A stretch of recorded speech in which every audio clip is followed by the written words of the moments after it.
प्रिय विद्यार्थियों, उत्तर वैदिक काल की राजनीतिक स्थिति के बाद हम उत्तर वैदिक काल के अंदर जो सामाजिक स्थिति थी वो किस प्रकार की थी, इस पर चर्चा करेंगे और ये जानने का प्रयास करेंगे कि ऋग्वैदिक काल के अंदर जो सामाजिक स्थिति रही उस स्थिति में और उत्तर वैदिक काल की सामाजिक स्थिति के अंदर क्या बदलाव, यहाँ क्या परिवर्तन देखने को मिलता है। उत्तर वैदिक काल की जो सामाजिक स्थिति है, यदि हम इसे देखें तो यहां पर वर्ण व्यवस्था के अब स्पष्ट संकेत हमें नजर आते हैं। जिस प्रकार से ऋग्वैदिक काल के अंदर हमने देखा कि आरंभ में वर्ण व्यवस्था नहीं थी। ऋग्वेद के 10वें मंडल के पुरुष सूक्त के अंदर पहली बार 3 वर्णों का उल्लेख मिला। बाद में शूद्र जो चौथा वर्ण था उसे जोड़ा गया, तो वहीं से वर्ण व्यवस्था की शुरुआत देखने को मिलती। लेकिन उत्तर वैदिक काल तक आते आते इस व्यवस्था में परिवर्तन हुआ और अब वर्ण व्यवस्था जो है वो समाज के अंदर स्थायी हो गई। धीरे धीरे कालांतर में इसी वर्ण व्यवस्था ने अब जाति व्यवस्था का रूप ले लिया।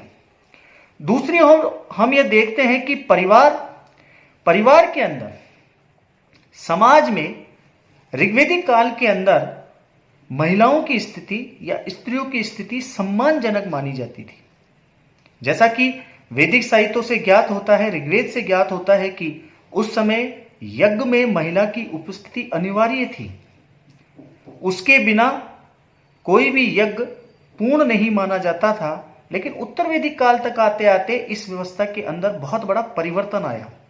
ऋग्वैदिक काल के अंदर स्त्रियों को, नारियों को यहां सम्मानजनक शब्दों से पुकारा जाता था। उन्हें गृह स्वामिनी, गृह साम्राज्ञी जैसे सम्मानजनक शब्द से बुलाया जाता था। वहीं उत्तर वैदिक काल में आते आते इनकी स्थिति में बहुत बड़ा परिवर्तन नजर आता है।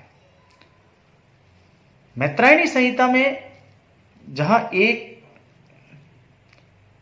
और यह संकेत मिलता है कि अब स्त्रियों को सुरा व पाशा के साथ साथ तीसरी बुराई के रूप में जाना जाने लगा, तो दूसरी तरफ उनके सम्मान में भी यहां गिरावट नजर आई। ऋग्वैदिक काल के अंदर उन्हें उपनयन संस्कार भी प्राप्त था, उन्हें शिक्षा का अधिकार यहां कहे तो प्राप्त था। लेकिन अब उत्तर वैदिक काल तक आते आते महिला की स्थिति यहां दयनीय नजर आती है। और कौन कौन से परिवर्तन इस काल के अंदर हुए, इनकी हम विस्तृत चर्चा करेंगे और ये जानने का प्रयास करेंगे। सबसे पहले हम बात करते हैं वर्ण व्यवस्था कि सामाजिक जीवन के अंदर जो परिवर्तन हमें देखने को मिलता है उसमें वर्ण व्यवस्था, उत्तर वैदिक काल में वर्ण व्यवस्था स्पष्ट रूप से दिखाई देती है, जिसके बारे में अभी हमने चर्चा की। चारों वर्णों के विपुल उल्लेख यहां मिलते हैं और उनके सामाजिक स्तरों में भी भेद दिखाने का भी कहीं कहीं प्रयास किया गया है। ऋग्वेद में वर्ण व्यवस्था एक सुकल्पित या भेदहीन सामाजिक संस्था के रूप में प्रकट हुई। ऋग्वेद के वर्ण गुण कर्म पर आधारित थे, लेकिन उत्तर वैदिक काल में वर्ण प्राय जन्म पर आधारित होकर वंशानुगत होने लगे। ये सबसे महत्वपूर्ण बात कही गई है। लेकिन उत्तर वैदिक काल में जो बदलाव नजर आया, धीरे धीरे क्रम से बहुत सी जातियां और उपजातियां भी अब बनने लगी और धीरे धीरे मजबूत एक दूसरे से अलग होकर बढ़ने लगी। इस परिवर्तन के कई कारण जान पड़ते हैं, जिनके अंतर्गत आर्थिक विकास के साथ साथ नए व्यवसायों का उदय एवं व्यवसाय में विशेषज्ञता प्राप्त करने के लिए उनका पृथक होना, वर्गगत ममत्व आदि ऐसे कारण निहित थे। यजुर्वेद और अथर्ववेद की अनेक ऋचाओं में चारों वर्णों ब्राह्मण, क्षत्रिय, वैश्य एवं शूद्र के रूप में इनका उल्लेख स्पष्ट मिलता है।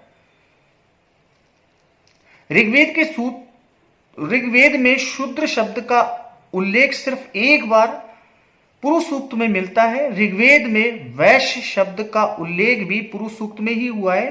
अन्यत्र विष शब्द मिलता है जिसका प्रयोग सामान्यतः प्रजाजन के लिए किया जाता था। क्षत्रिय के लिए ऋग्वेद में छत्र या राजन्य शब्द का प्रयोग किया गया है। इसी प्रकार से तीनों वर्णों का उल्लेख है। ब्राह्मण, छत्र या राजन्य एवं विश्व। ऋग्वेद में ये केवल व्यावसायिक नाम थे, एक ही परिवार के लोग थे। ब्राह्मण, छत्र या विश्व हो सकते थे, लेकिन उत्तर वैदिक काल में चातुर्वर्ण व्यवस्था का विकास हो चुका था और वर्ण भेद की प्रवृत्ति विकसित हो चुकी थी। उत्तर वैदिक काल के धार्मिक एवं सामाजिक क्षेत्र में चारों वर्णों में भेद किया जाने लगा। तैत्तिरीय ब्राह्मण में अलग अलग वर्णों का अलग अलग प्रकार से यज्ञोपवीत धारण करने के लिए कहा गया है। तदनुसार ब्राह्मण को सूत, क्षत्रिय को सन, वैश्य को ऊन का यज्ञोपवीत पहनना चाहिए। शतपथ ब्राह्मण में अलग अलग वर्णों को अलग अलग प्रकार से संबोधित किए जाने का विधान है। ब्राह्मण को एहि, क्षत्रियों को अग्रेही, वैश्य को आद्रव तथा शूद्र को आधव कहकर बुलाया गया है। इनका अर्थ है ब्राह्मण एहि आइए, क्षत्रियों को अगेही आओ, वैश्य को आद्रव जल्दी आओ तथा शूद्र को आधव दौड़ कर आओ कहकर बुलाया जाना चाहिए। शतपथ ब्राह्मण में चारों वर्णों की अंत्येष्टि के लिए अलग अलग प्रकार की चिताओं के नियम भी बताए गए हैं। यानी एक तरफ जन्म से लेकर मरण तक इनका एक विधान यहां हमें देखने को मिलता है। उत्तर वैदिक काल में ब्राह्मणों एवं क्षत्रियों की स्थिति विशिष्ट हो गई थी। ब्राह्मणों का अधिकार और सम्मान बहुत बढ़ गया था। ब्राह्मणों को दिव्य वर्ण एवं साक्षात देवता कहा गया। उत्तर वैदिक काल में याज्ञिक अनुष्ठान व कर्मकांड की जटिलता के कारण ब्राह्मणों का महत्व काफी बढ़ गया। ऐतरेय ब्राह्मण में ब्राह्मणों को दान देने वाला आदाई कहा गया। शतपथ ब्राह्मण के अनुसार राजा अपनी शक्ति ब्राह्मणों से ही प्राप्त करता है। उत्तर वैदिक काल में आर्यों का प्रसार नवीन क्षेत्रों में हुआ और इस प्रकार की प्रक्रिया में युद्ध कुशल क्षत्रिय वर्ग ने अपनी विशिष्ट पहचान स्थापित की। कुछ उल्लेखों से ज्ञात होता है कि ब्राह्मणों एवं क्षत्रियों में सामाजिक श्रेष्ठता के लिए एक प्रकार की प्रतिद्वंद्विता चल रही थी। वाजस्नेयी संहिता में क्षत्रियों का उल्लेख ब्राह्मणों से पहले किया गया है। शतपथ ब्राह्मण में एक स्थान पर ब्राह्मण को क्षत्रिय से उच्च बताया गया है तथा दूसरे स्थान पर क्षत्रिय को ब्राह्मण से उच्च। उत्तर वैदिक काल में अनेक क्षत्रिय राजा जैसे पांचाल के प्रवाहण जाबाली, विदेही के राजा जनक आदि अपनी विद्वता एवं दार्शनिक ज्ञान के लिए विख्यात थे एवं ब्राह्मण कुमार भी उनके पास शिक्षा ग्रहण करने के लिए जाते थे। तैत्तिरीय संहिता के अनुसार वैश्य वर्ण के लोग अन्नोत्पत्ति, कृषि कार्य एवं पशुपालन करते थे। ऐतरेय ब्राह्मण में वैश्य वर्ण को अनश्य बलिकृत अर्थात दूसरों को कर देने वाला तथा यथा कामंजस अर्थात इच्छा अनुसार रखा जाने वाला कहा गया है और इस बात का संकेत है कि वैश्यों को ब्राह्मणों एवं क्षत्रियों की भांति उच्च स्थान प्राप्त न था। उत्तर वैदिक काल में विभिन्न व्यवसाय के लोगों जातियों के रूप में संगठित हो रहे थे, जैसे कि रथकार, सूत, तक्षण, कर्मकार, कुंभकार आदि। उत्तर वैदिक साहित्य में शूद्रों की अपेक्षाकृत हीन स्थिति का उल्लेख मिलता है, लेकिन उन्हें शिक्षाजन एवं उपनयन संस्कार से वंचित नहीं किया गया था, ऐसा भी उल्लेख मिलता है। जैसा कि छंदों के उपनिषद में सत्यकाम जाबाली की कथा से विदित होता है कि सत्यकाम जाबाली की माता परिचायिका थी एवं उसके कुल गोत्र का पता नहीं था, लेकिन ऋषि गौतम ने सत्यकाम को विद्याभ्यास करारा स्वीकार किया और विविध यज्ञोपवित्र संस्कार करके उसे अपना शिष्य बना लिया। अपनी विद्वता एवं क्षमता के बल पर कोई भी शूद्र समाज में उच्च स्थान प्राप्त करने का अधिकारी था। उदाहरण के लिए ऐत्तरीय ब्राह्मण में रचयिता महिदास किसी अज्ञात आचार्य की पत्नी इत्रा का पुत्र था, इसलिए वह ऐत्तरीय इत्रा का पुत्र नाम से जाने लगा। उसने ऐत्तरीय ब्राह्मण की रचना की और समाज में प्रतिष्ठित स्थान प्राप्त किया। कहने का अभिप्राय कि कुछ ऐसे उदाहरण यहाँ हमें देखने को मिलते हैं जिनसे ज्ञात होता है कि शूद्रों ने भी उस समय शिक्षा के क्षेत्र में कुछ ऐसे ऋषियों के द्वारा उन्हें शिक्षा प्रदान की गई और उन्होंने शिक्षा के क्षेत्र में अपना विशेष उल्लेखनीय काम किया, जिसमें ऐत्तरेय का नाम आता है। यह उल्लेखनीय कि उत्तर वैदिक काल में वर्ण भेद ने न अधिक जटिल रूप प्राप्त किया था, न ही उसका आधार पूर्णतः जन्म को ही माना था। शतपथ ब्राह्मण का कथन है कि कोई भी व्यक्ति ज्ञान से ब्राह्मण बनता है, जन्म से नहीं। तैत्तरीय संहिता के अनुसार जो बहुसूत्र है वही ब्राह्मण है।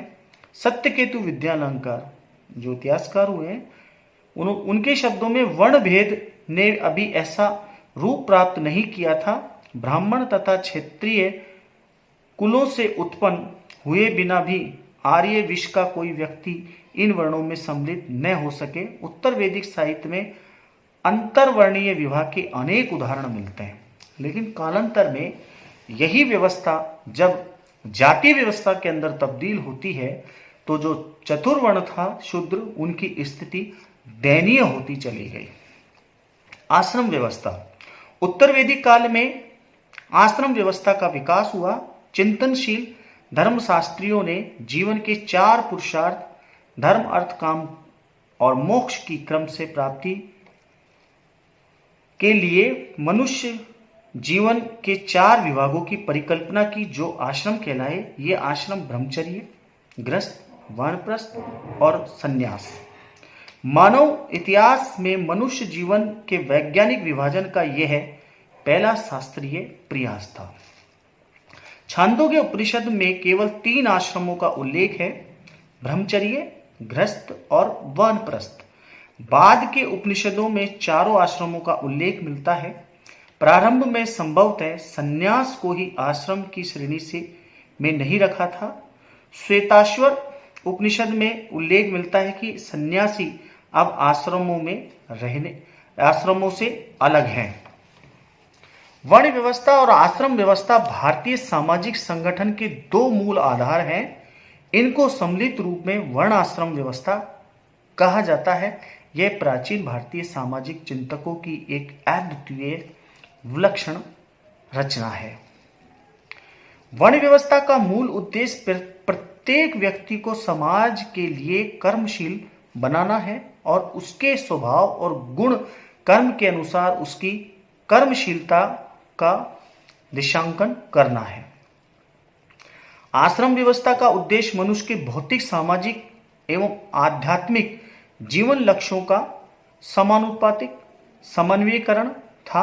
प्रोफेसर जीसी पांडे, गोविंद चंद पांडे के अनुसार वर्ण व्यवस्था के पूरक के रूप में थी आश्रम व्यवस्था।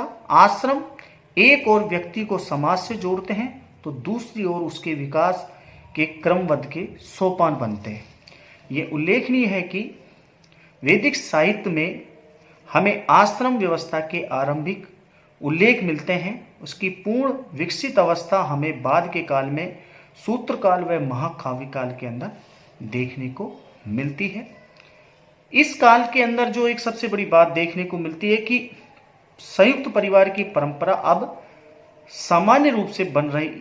इसके कई कारण थे कि परिवार अब टूटने लगे, पिता के रहते हुए संपत्ति का विभाजन होने लगा।